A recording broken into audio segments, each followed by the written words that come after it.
We're all gonna. So it's Tom Lavis. I mean, would it be Lavis in America? Because in England we do just put random capitals in sentences, don't we? It might well be Lavis in America. I've never gone over and tested that. Yeah, Uh, tomato, tomato. Are we? Yeah. let's just It's say it works the same way as tomato, tomato. Yes, Lavis in America, but in the UK, Lavis. okay. Also do. So, hello guys. Welcome to another episode of Sit Down for Stand Up. I have with me. I know I usually say comedian, but I can't say that on this one, can I? Oh, I don't want to defame myself. So Tom Lavis from Sussex is looking to get into comedy, to get onto the sort of open mic circuit, and yeah, it's going to be a different approach and sort of yeah, see how it goes, the expectations, and sort of like the process we need to go about to thinking about it to actually getting on stage. So I'll be polite first and ask you, how are you doing, Tom? Yeah, I'm very good. Thanks for asking. Can't imagine your viewers are queuing up to listen to this one. I'm not really much of a name, but hopefully a few of them are tuning in to see what I'm going to say Okay, well, or what you're going to ask. Well, to be honest, we sort of go there as we come. So, okay, I know. See, I say I'm not script. I was about to go to my first question then. Why do we get into comedy? I guess I can ask that. Why do, comma, we want to get into comedy? Yeah, well, it's a really big question, obviously, because um, I guess for any of your guests who are already established comedians, that's the biggest question. It's deep, isn't it? As you well know, being a comedian, what drives you to make that step? Mhm. And for me, obviously, it's still quite new because I'm just making that step now. So it's something I'm thinking about all the time. But I guess to give you some context, I'm 43. Mhm. Um, I've I've done about 15 years ago. I did 5 minutes on a new stand-up night in London and Camden. What was it Uh, called? Do you remember? I can't remember what it's called. I can't remember what it's called. I think like my brain is conveniently just repressed all of those memories.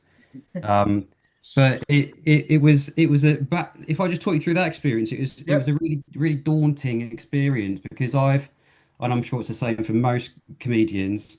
I've always been a big part of my personality has been comedy, Yep. yeah, a bit of a joker, class joker, enjoy making people laugh, enjoy the attention, enjoy performing.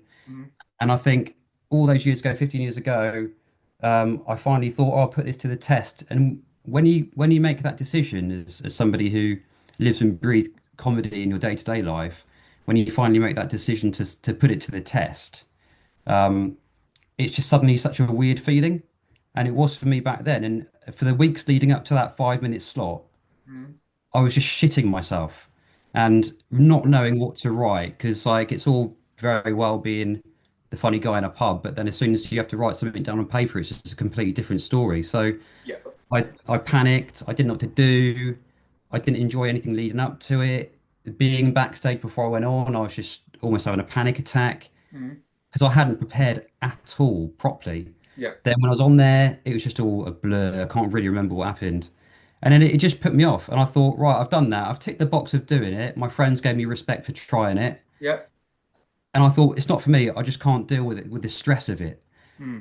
And since then, I've just thought, right, I'm not going to do that. But then as I've got older, Mhm. I've changed a bit. And my expectations of what I might want to get out of doing that kind of thing has changed a bit. And then so now I've decided to give it a whirl with different sort of ideas and expectations. Mhm. Okay. So now instead of sort of this it being this sort of like ultimate personality test, I'm now going into it with just a sort of curiosity of what would happen if I actually did this properly and had some and did a course and had some proper support. Would I enjoy it? And then how would it how and what would happen after that? So I'm really going into it in more of a exploratory mode rather than this sort of like younger, sort of like ego state of just like I'm funny. If I'm not going to be funny on this stand-up night, then I don't know what I'm going to do, sort of thing. Okay. What are you expecting from the comedy course? You said it was in Brighton. Yeah, So it's Jill Edwards. Uh, yeah, cool. Yeah. yeah. Um, so a What do you want friend, out of it? my neighbour who lives opposite me, Yeah. he did it about 6 months ago, Yeah. and I went to see him in his graduation.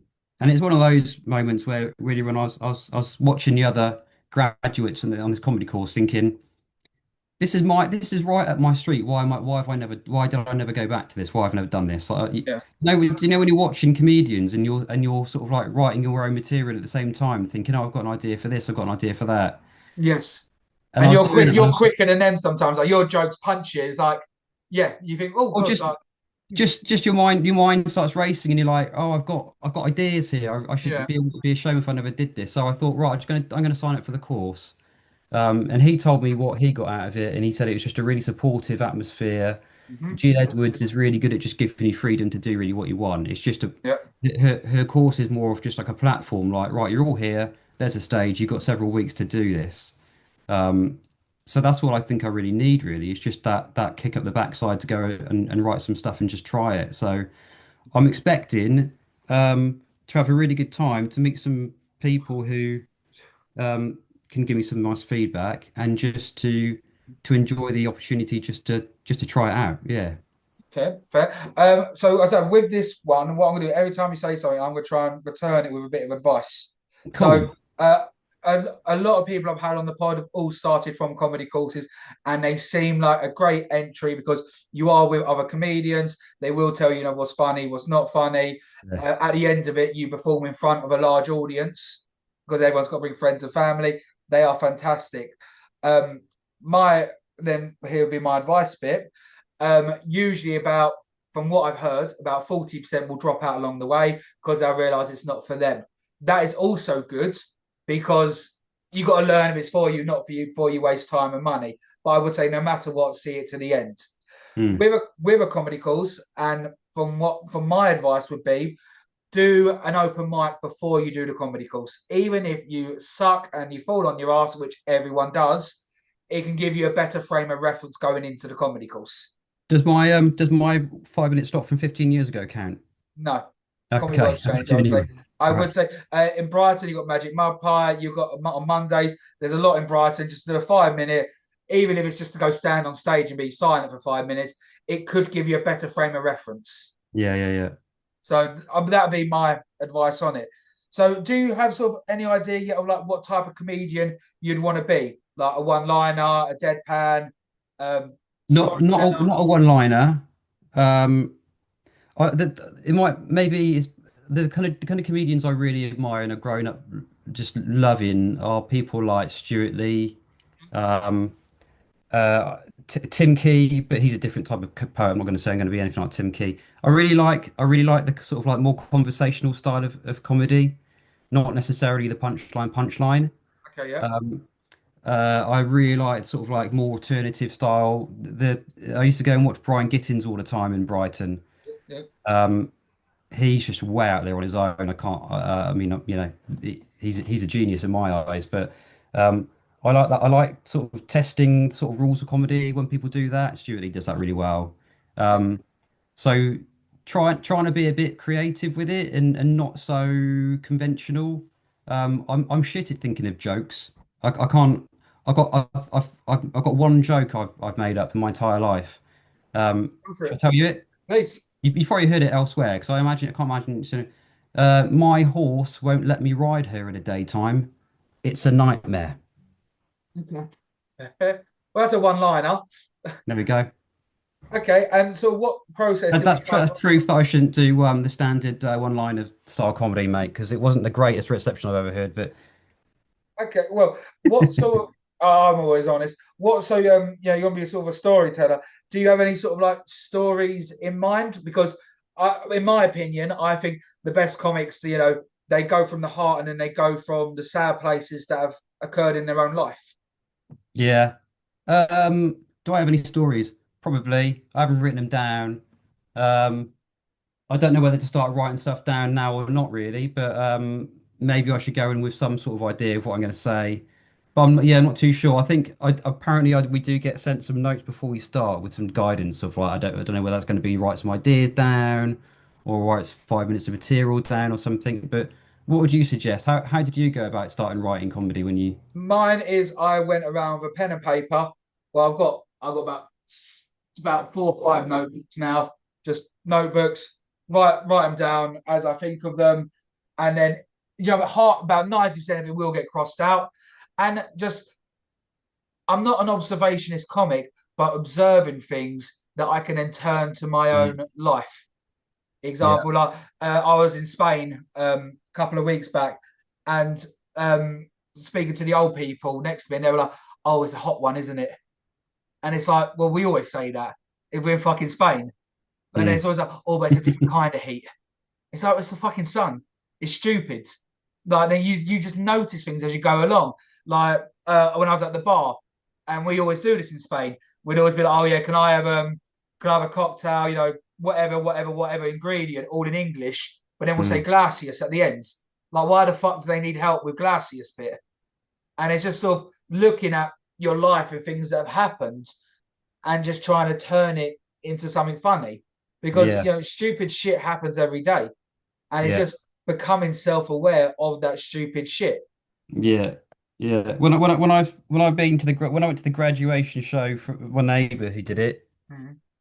a common theme, and it makes sense when you think about it, is a lot of the comedians there speak about the fact it's their first time doing comedy, and they speak about who they are and where they're from. And I think that's probably the most obvious. If you've only got 5 minutes, it's probably the most obvious things to go to when you've only got that limited amount of time. So I can definitely speak about Worthing. There's lots of shit things about this place and quite good, but and myself and all that kind of stuff. So I don't know whether that's an easiest place to start, really, just talking about where I'm from, who I am, Yeah. all that kind of stuff.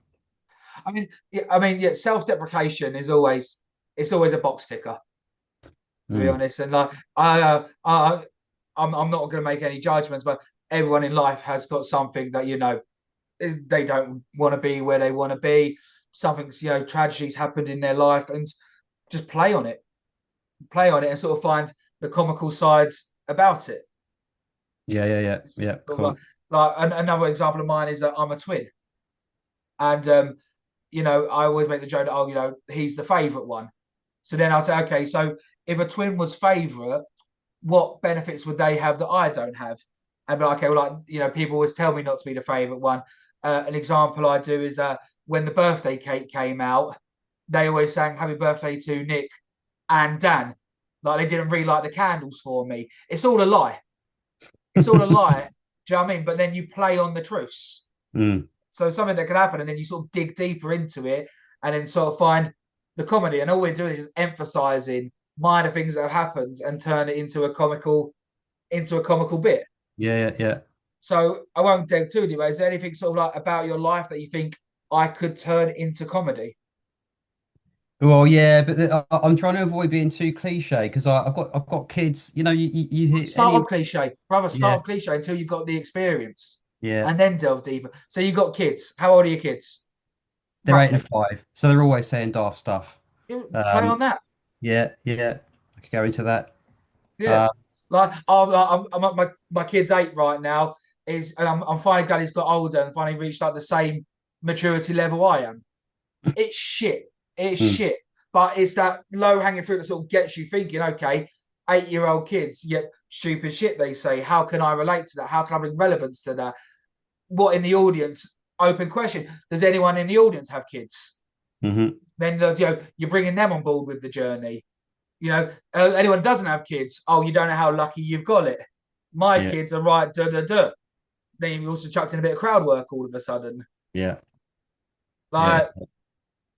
Like, it's all ways you can go. So, yeah, we want the sort of comedian we want to be. How, so after the comedy, after the doing the comedy calls, which I do, recommend people do, what sort of process do you think you'll go around to finding gigs?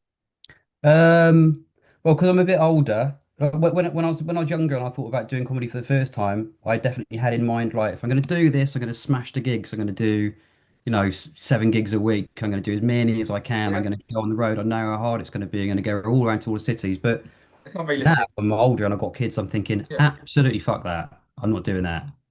But Okay. what I will do is pick up as many as I can local to me because I'm in Worthing, so I'm between Brighton and Chichester. Yeah. The Portsmouth is down the road. There's loads of gigs just in those places, and there's a Okay. few in Worthing and Arundel. They've got places. So how are you going to So, find them ones? yeah, yeah, How? yeah. How are you How going to find them? the well? social media groups. I mean, the one that I've responded to your request on, that's Yeah, always got stuff going on there. Um, and just applying for slots, yeah, and seeing if they've got any slots. But though, I mean, you'll give me some tips in a minute about how to go about doing those. I But am. yeah, I'm just going to pick up as and when I can do them, and just maybe use the time in between them to refine the writing and stuff. Mhm. Because I'm a writer at heart, really. That's where my I've got a degree in writing, and I like writing, and I've done script writing and stuff before. So an end game for me here would be to do the stand up as like a baptism of fire, and then try and, if I can, get into comedy writing. And do it as a Uh, transition. yeah, yeah. Yeah, I mean, 100. And to be honest, some people make better writers than they do do they make comics. Some Mm, people are better doing skits than they are being on stage. mm, A lot of people who have like 300,000 followers doing skits on Instagram, TikTok, go onto the stage. Some will do well, some will fall on their ass. It's a yeah. different beast altogether. But I do think stage time is important because it does create the. I won't say creates the confidence. It doesn't, because every time I go on stage, I still shit myself. Mm, Like so that, but about how to get gigs. Um, the starting point is Brighton forums, all of that. They are mhm. perfect. It does work out. The bit of advice that I always say is go onto actual search places where people are already previously tagged, Okay. because so like go on Instagram and write like comedy in Brighton, and then you'll look at all the other pages that aren't advertising themselves because they're already there. And then you Yeah. filter through them, find local comedians, follow them, and Hmm. see where they're performing. Because only about 10% actually advertise their stuff on the forums. Yeah, There's a yeah, yeah. lot also out there. So something like Instagram on the search bit, comedy in Brighton, and then look at where every single pub, every single one of them is doing it, create an Excel sheet of all the nights that they're doing it, and then reach out to them via that way instead. Is also a Yeah. great alternative. Yeah, yeah, yeah. And when you started doing it, were you doing just literally as many as you could every night if you could, sort of thing, or were you just spreading them out? No, not at all. How do I'm quite fortunate. I'm doing my 10th gig in Saturday, and it's paid work.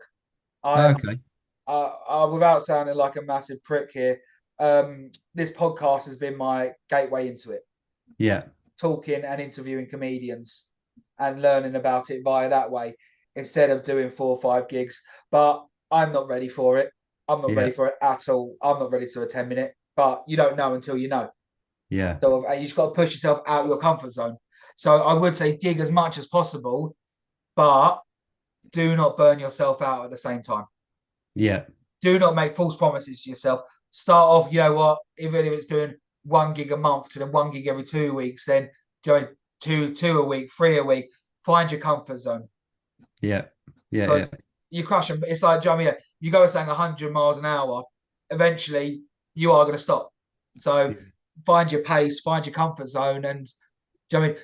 Whilst comedy is fantastic, there are more important factors in your life than sort of, yeah, going into becoming, yeah, a stand-up comedian. So let's be doing stuff, and they will cover it in the comedy course. How would you deal with crowd work, and how do you think you would deal with it? I think I'd have to plan it a bit. I don't know if I'd be able to do the improvised crowd work that some people do so well. I think I'd go in with an idea, so I sort of knew what the people were going to respond with, and then play off that with something planned. I, although I'm not sure, maybe I would be good at improvising with it, but I think I really like the idea of involving the crowd. Yeah. Um, but yeah, I think it'd have to be part of like a plan sort of bit, rather than just going in there and just seeing what happens. Uh, okay, my turn now. It's 100% planned. Yeah, yeah, yeah. It's 100% planned. I guess the Any good people just make it look like it's not, right? Or That's yeah, the skill. That's the skill. Everyone knows where they're going with it. yeah, It would be a foolish, very foolish comedian to say something and to risk not being in control. Paul Smith, example. He is fantastic at crowd work. Scott Bennett, fantastic at crowd work. We'll go Canadian now. Matt Rife, fantastic crowd. Mm. They know where they're going with it, and it looks like they're not, but they'll follow. So, what do you do for a living? They'll have probably about, do you know what I mean, three answers per each generalization. So, if Mm. you're a doctor, you're a nurse, or anything like that, category NHS. If Yeah. you're a plumber, if you're an electrician, that you're a tradesman. Mm. Do you know what I mean? They'll have sparks of genius there Yeah. and there in the moment. Do not get me wrong, and that's what makes them the greatest. But they will have material Mm. ready to go to fall back on. They just make Yeah. it look like that. Yeah. Yeah. And Yeah. a lot of good examples of that would be closed end questions. So, you are putting them through your funnel, even Yeah. though it doesn't look like it, you're putting them through the funnel. Hmm. But I will say crowd work comes with experience. I'm okay at it. I'm going to be honest. I'm okay at it. But there are people a million times better than me. And a lot of it comes down to experience on the stage. Hmm. And it will only get better. So let's say hypothetically you do a joke. This is a different question now, Tom. If you do a joke on stage and it doesn't go how you think it's going to go, and no one laughs, how are you going to react? Um, yeah, well, that's a really good question. I guess can you prepare for that? I guess you can probably have a couple of lines really prepared to if that does happen and you can bring yourself out of it. Mhm. I'll tell you what all those about 15 years ago when I did that 5 minute set, I had one idea which I thought was good. Should I tell you what it was? And I used it, and I think it went quite well. And it was because of that reason where it might go totally shit.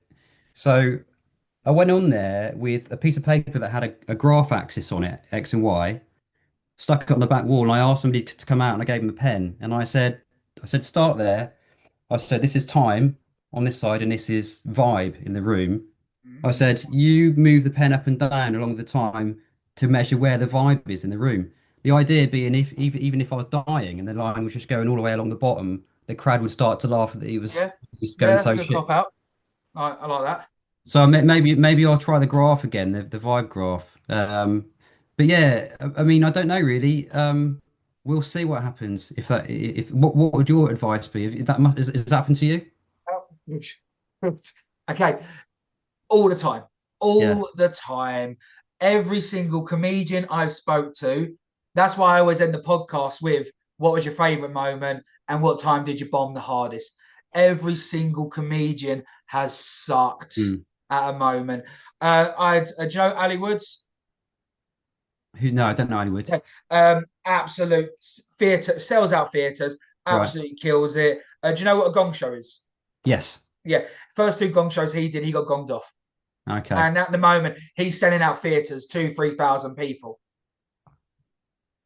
Not everyone sucks at the moment. The most advice I've ever been given, and that is address it. Address it. Well, that didn't go to plan, did it? And then that humanizes you again. And Yeah. then that brings them all back. The one I do is I make a joke about how bad it went. And I've been using it recently and it's gone quite well. I just say, oh, call that joke Israel because it bombed. Do you know what I'd do? I'd be quite tempted just to not say anything and see how long I can take the silence. Eventually, surely somebody will start laughing. Um, you you could, but then I think that's creating more of a negative aura Yeah. about it. Like silence is good and it can be used as a powerful tool, but then I think when you're more experienced, then it could be used as that sort of tool. At the Mm. beginning, it could just be like deer in the headlights, Just digging that grave. digging the grave. So all the ones they always advise me is address it. Okay. If you say a joke, it doesn't land, just go, well, that didn't go to plan, did it? And Yeah. then you humanize yourself again. Okay. So Like humanize yourself. Don't dig a grave. pretty much. Right. Like or have a joke, mugging yourself off that it went bad. Yeah. Like and I think that there's the worst thing to ever do, and some comedians have done it, I would say, is to walk off stage. If you're up there for 5 minutes, you're up there for five. If you're up there for 10, you're up there for 10. Do you know what I mean? Embrace it because you did that gig 15 years ago. Mm. How many people do you think in that room still remember that? Oh yeah, well no. To be honest, they were all, it was probably the easiest. Yeah, none of them. Exactly. They probably all remember. I think they were all like American or something. It was like some sort of like super cheesy Hmm. Camden comedy night. Everyone was new. Oh yeah, I knew that anyway. It's probably the easiest gig anyone could ever do. They were probably laughing at my accent more than they were anything I was saying. So The point I was getting at is that no one will remember. yeah, No one will remember the times you've killed it, the times you've bombed. No one will, unless you, I mean, you call every single member in the audience a prick and you put your middle finger up and then you take a shit on stage. No one's going to remember. yeah, So it doesn't matter. yeah, They are literally just the devil in your own head making the worry. No one mm, cares. Truly, no one cares. It's just experience, and it doesn't matter if you bomb because I'm telling you now, you will bomb. You will yeah, go on stage, and there'll be moments that are absolutely fucking awful. But on the flip side of that, there are moments that you will take away with you forever. There is no better feeling when you do a joke and the whole room is laughing. yeah, And you know, I haven't even finished this joke yet. They haven't even got to the punchline. And then you hit them, bam, with mm, that next bit, and you've got them all laughing. There is yeah, no better feeling. yeah, You've yeah. got to endure the shit bits. And it's going Yeah. to happen. It's going to happen. Yeah, I'm way less worried about that now than I used to be. I used to be petrified of that, but Okay. since being older, getting into my 40s and having kids, my personality's been stripped away from me anyway. So what's a few shit jokes gonna do? So There you go. There's your joke already on that. yeah, Do you know what I mean? Like how, yeah, you're becoming more of a robot, how life's sort of beating you down. mm. So you don't give a fuck anymore. Like, there you go. Like, there, you can write about 2, 3 minutes of material on that. Mm. Like how it used to be, and now like that. So there is room there. Okay, what do you think you're going to wear on stage? Um, yeah, I've thought about that a bit, even though it sort of like feels weird to think about that kind of stuff because I really don't think about what I wear generally, as you can probably tell. But I just want to be me, really. Just something. I just wear a t-shirt with an open shirt, just like the rest of the 40-year-olds wear. I mean, I'm the same. I wear t-shirts and combats on stage. Yeah, I know people. Some people wear suits. Some people have characters on them. And but then yeah, just wear whatever you feel comfortable in. yeah. Like I would say at first. Um, do you want to be yourself on stage, or do you want to create an alternative persona? I mean, there's no wrong answer. Yeah, no, I don't think I'll do any sort of like charactery stuff. I think I will be myself, but obviously, like it'll be some sort of weird version of myself, but definitely sort of just me. Yeah, I think that's the best way to do it. Yeah, I myself on stage. I think it's the best way because you can't really fuck yourself up. To be honest, like yeah. you are just you. So when it comes to writing jokes, do you think you will be the type to write out every single word, or will you just write, like the premises punchline? Um, I I have been writing stuff. When I think of stuff, I don't just like think of an idea and I think, oh, I should write around that. I sort of like visualize myself saying it in front of people. And so I sort of hear every word. So when I go, right, I've got to write that down, Yeah. it's fresh in my mind. I'm writing every word as if I'm writing a book. Right. Okay. And I don't know if that's good or not because I'm not going to remember this entire script. Do you know what I mean? But Yeah. that's how I sort of write it. As Okay. I'm writing all this stuff in preparation for this course, as just full on like scripts. Yeah. Um, I'll give you my example. If I do my all script, you can't see it. I do five. I was about to do my first 10, and I have 23 pages of jokes, 8,730 words. If you, I won't ever use half of it. And no, that's the stuff that's made it that I think is good. Write everything down. yeah, Write everything down. And also, like I said, write it down straight away yeah, because so many times you'll think, say, oh, that's funny. You'll forget it 5 seconds later. We all do it. yeah, yeah, So if you've got to always carry, I mean, you got your phone with you now, just always write it down. yeah. It's like if I give example with my phone here, like,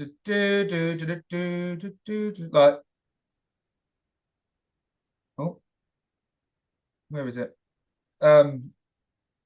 Is it on notes? Oh, I can't fucking find it now. It's like I don't know if you can see like on my like this is all just from this week. Yeah. Just where I thought of something and it's like write it down, Yeah. and then you can come back to it in like a week's time. But and it's weird, it'll happen at like 3 o'clock in the morning. Yeah. Even like when you're starting to nod off, just quickly type it in your phone, just quickly write it and come back to it because that also gets the creative. It gets you in the training of writing as well. I know, like being a writer yourself, I imagine you'll be able to absolutely smash out some elegant scripts. Like that will be genius. But with comedy, you can't be funny 24/7. If you see what I mean, like it will Yeah. Yeah. come in like moments. So when it Yeah. does come around, you got to capture it. I would say. Yeah. What are your sort of thoughts and feelings on doing things like gong shows and competitions? Um, because I was just partly distracted because I was just seeing what the last stuff I wrote down. If you want me to look, if you want me to read you some of the stuff I wrote down recently. 100%. And I'll be a brutal judge. Okay. I won't deliver it very well because this is probably the first time I've read it since I've written it down, and I probably wrote it down in a bit of a blur. And it's a Right, complete here we different go. atmosphere to the stage doing it like this. Okay, so ready? So bit more really interesting stuff about me. I'm a vegan. And I put in brackets into the mic pretending it's what the crowd are doing. I'm making boo noises, boo, I boo. was literally just about to What's that say that. doing? Yeah, well done. Right. Get over it. It's just my values. Well, when I say vegan, I'm what I call a Brighton vegan. I'm vegan when I'm around other people, but when I'm at home on my own, I do eat eggs and any baked item, regardless of what it has in it, even gelatin, like chocolate mousse and marshmallows don't count, obviously, because I didn't realize at the time when I was eating them, so I've eaten those now. And if meat juice accidentally goes into my mouth, I don't mind. In fact, I quite like it. In fact, I'll sometimes put my vegan burgers on the meat zone at a barbecue, then pretend I didn't know. So they get meat juice on them, which tastes nicer. But fuck it, for all intents and purposes, I'm vegan. Who cares anyway? Who cares? Don't pigeonhole me into something just because I say I'm something. Mm. Any vegans in? People put their hands up. Uh, I speak for all of us when I say we're all secretly eating gelatin-based puddings like chocolate mousse. And I'm allowed to speak for all of us because I'm vegan like all of us are. End of. Chill out. That's the last bit I wrote. Um, Bit preachy. Some of it was good. Bit preachy. What's nice when you choose to interact with the audience, Yeah. have a response. Like, let me top of my head. Like, raise your hand if you're vegan or if you've not got the strength to put your arm up in the air. Because Okay. there's a connotation that vegans aren't as strong. Like, do you know what I mean? The marshmallow bit, I fell off, but before that, I thought was good. Okay. Yeah. I, I, I think it was too long to whilst when you tell a story, you still got to have sort of like a little nugget every 15 seconds, Yeah. something Okay. to really pick them back up on. So Okay. I Cool. loved I loved the premise of Brighton vegan. I thought that was brilliant. Loved that Yeah. because I was like, oh yeah, there are different types of vegans.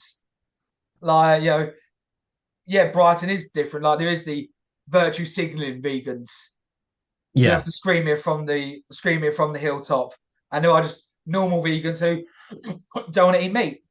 The whole gelatin bit, like fell off at the marshmallow bit. Yeah. Okay. Remove Like, the marshmallow bit. yeah, I Yeah. don't know. Do you want to do crude comedy? Not really crude. I'm fine to be a bit. Me, I don't. But I'm not going to seek out laughs just because something is rude, or Yeah, I'm not going to be one of those comedians who just goes up there and does dick jokes just because people laugh at the word dick. Or yeah, fair. Okay, well, I was about to go down the meat-free joke, but the wife's not happy. Like, I don't know why. okay, I don't know, but that's just where my mind goes. yeah, it's quite easy for the mind to go there, isn't it? I guess it's quite tempting to write those down, but yeah, I don't know. Maybe I will do a few of those easy laughs. Yeah, I Well, don't know. I think you do. I mean, I'm probably going to completely contradict myself here. I don't think there's something that bad with getting low hanging fruit along the way. Hmm. As long as the whole thing's not low and crude, snippets along the way to keep them Yeah, interested, I yeah. think is okay. Hmm. But writing down the joke, absolutely fine with it. The premise was good, the setup was good. There was no punchline Yeah. really at the end. So how could you finish that? Um, yeah, I don't know really. Good question. What did I assume was the punchline? Um, I guess my punchline I thought was like, don't pigeonhole me into something just because I say I'm something. Is, Um, is that funny? um, I thought it was a bit funny. I mean, Uh, could you say pigeonhole, but pigeons are meat? I know. I guess my punchline was I'm allowed to speak for all of us because I'm a vegan, like all of us are, which obviously I'm not a vegan. It's not punchy enough, is it? Hmm. Yeah, but that'll That's why they that'll call come it a in time. punchline, isn't it? Yeah, and also I know saying it like this isn't. You're not on stage. You're not delivering it as you would deliver it. Hmm. So you're not having the pauses, the effects, the Yeah. high, the low. So it does change it. Okay, have you got any more? Oh God, this is worse than the 15 years ago. Right. Bro, honestly, do Yeah. not write the amount This is of the shit next thing I've I've written. written.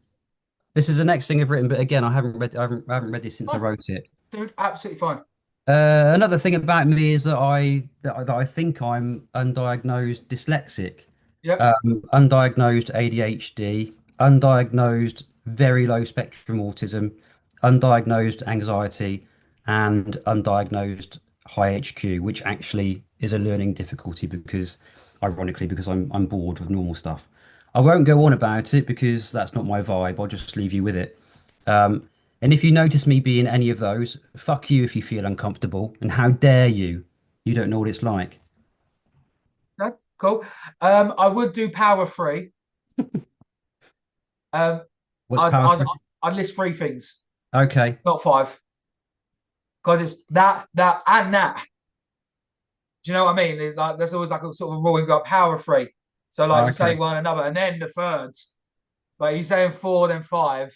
Yeah, I guess I thought maybe it was funny that I just kept saying more ridiculous stuff because it starts off realistic with undiagnosed dyslexic, then goes to all the way to undiagnosed high IQ, I which would obviously is if ridiculous. if you was gonna do a list, I would say make it a list.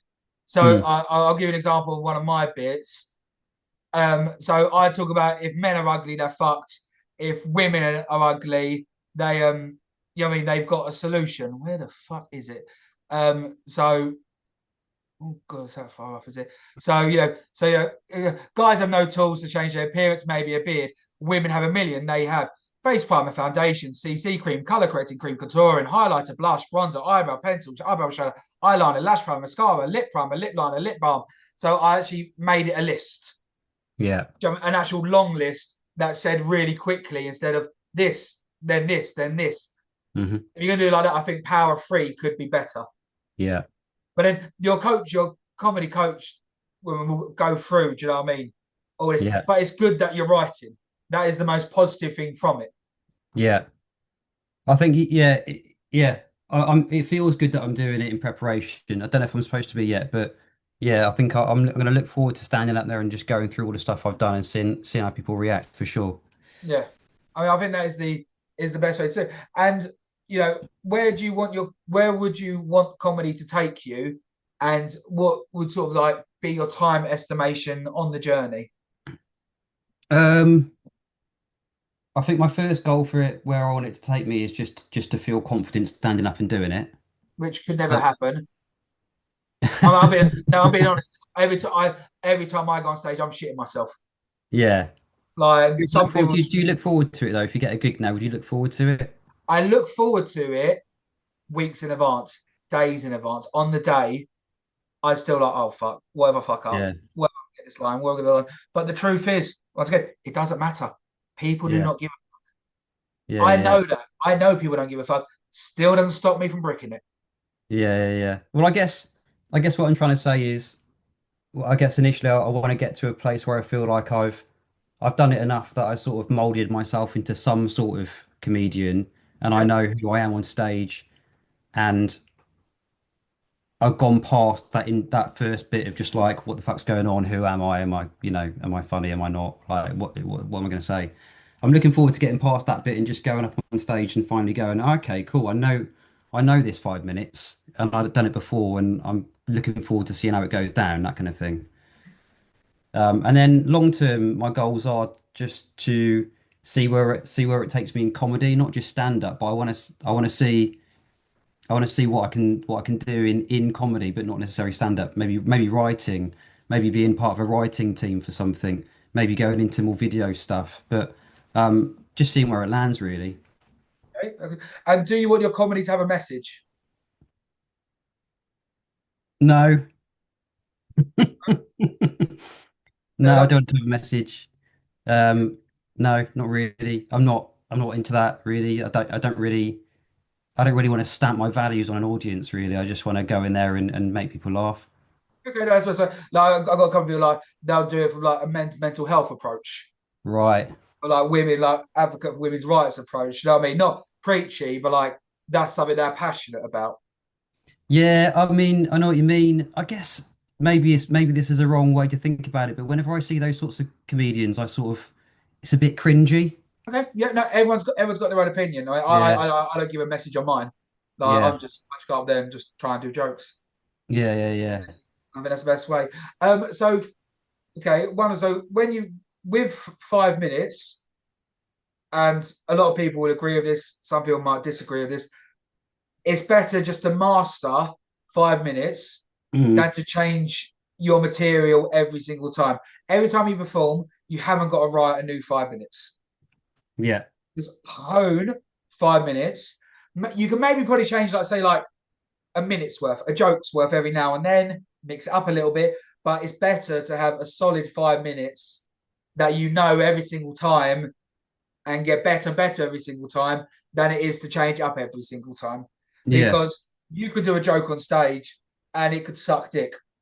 You could do the same joke a week later and it could kill. Mm, So do you know what I mean? Like it's more important to get a solid 5 minutes than it is to write 20,000 jokes. No, you can write 20,000 jokes than to change your set every time. yeah. Because Do then you you'll be find, more nervous about writing new shit than it is then. yeah. Do you find that the 5 minutes, what you can say in 5 minutes really changes depending on how you're doing? Because I imagine it can go like that in 2.5 minutes, you've done your material, or if it's gone really well, maybe you've got to 5 minutes and you've got loads left that you haven't said because you're interacting more or something. Is that sort of 100%. So with mine, I always open with the same bit, a minute long, and I yeah, always end with the same bit, which is 2 minutes long. yeah, And I've allowed myself 2 minutes of navigation, and it's the Spanish bit. That's my navigation that I can get rid of, and the story's still the same, mm, or I can keep in, and that all depends on the element of crowd work and interaction. mm-hmm, So, like, yeah, that's sort. It does change every single time, but you do need to allocate room, but also you haven't got to worry about that at the beginning yeah. because when you're newcomer on open mics, it tends to be a little bit more graceful. Like you ain't gonna get the hecklers as such, and like the MC, the person who's running the show, the MC will usually tend to say at the beginning, "Look, if you want to heckle, heckle me." They're new comics. She does say that so in the graduation she says she tells the audience that they're not allowed to heckle, and I did write down one line in response to that, and I was going to go on and say, can we turn heckling on for me, please? Because I absolutely love it when people tell me how big my forehead is. And you're the one who's decided to open that floodgate, which is absolutely fine again. Yeah, So they won't. I believe an MC will say don't heckle them, but you've got the choice to say no, fuck that. Do you know what I mean? When you're on stage, it's your stage. mm, You can do what you want. yeah. Obviously, there can be limitations to whether you get invited back or not. Like, do you know what I mean? Like, I've had people say like they've seen people take shits on stage, like as their worst moments in 20 years, which is fucking awful. Like, there's no joke Sorry, you did behind say it. somebody from the audience has got up and taken a shit on the And stage. a crowd of someone who was a comedian took a shit on stage. Why did they do that? I don't fucking know. Like, but like I said, so you do that, you're not gonna get invited back. Like, but the point I was sort of getting, I was when you're on stage, it is your stage. Yeah, You are the owner of that stage. If you want people to heckle you, let them know. Do you know what I mean? So, but at the beginning, they won't unless you sort of tell them to, Yeah. or unless you take a shit on the stage, then you are sort of opening, you are allowing them to do it. So, what other concerns do we have? Um, I haven't got any major concerns really. I guess uh, it'd be really disappointing if I did it and I really didn't like it and I was totally shit at it and I just never did it again. So I guess that's the main concern. But I mean, being shit at it's different because every comic at the beginning is shit.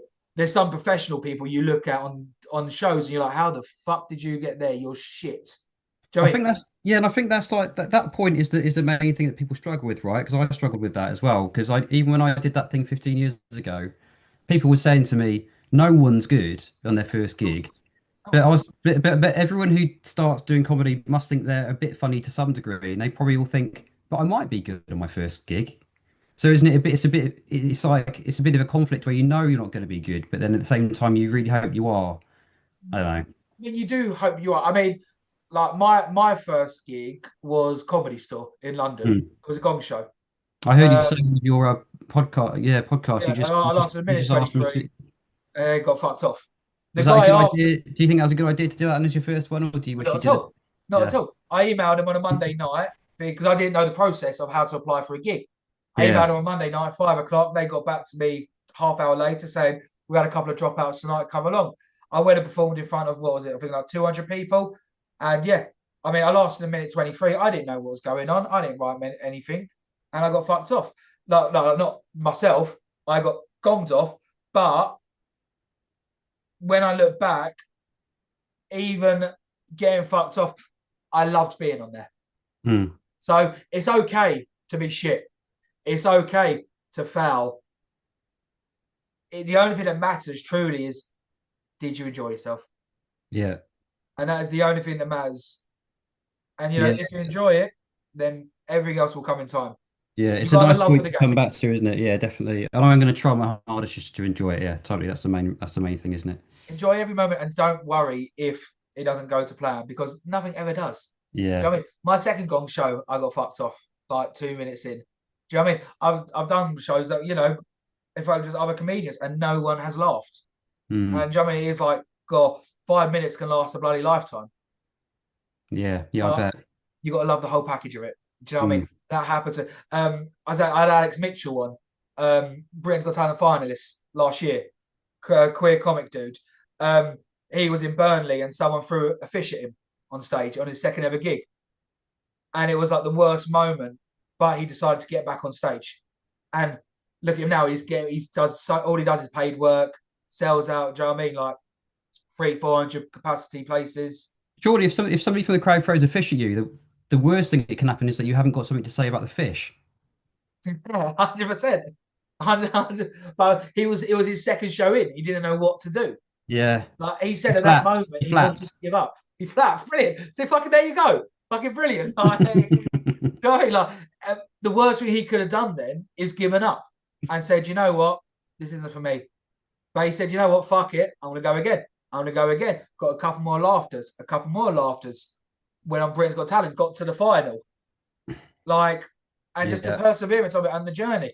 Every single comedian I speak to, and Joey, this is number 48 now. Every single comedian has wanted to say, you know what, give up at one point, or has bombed Yeah. at one point.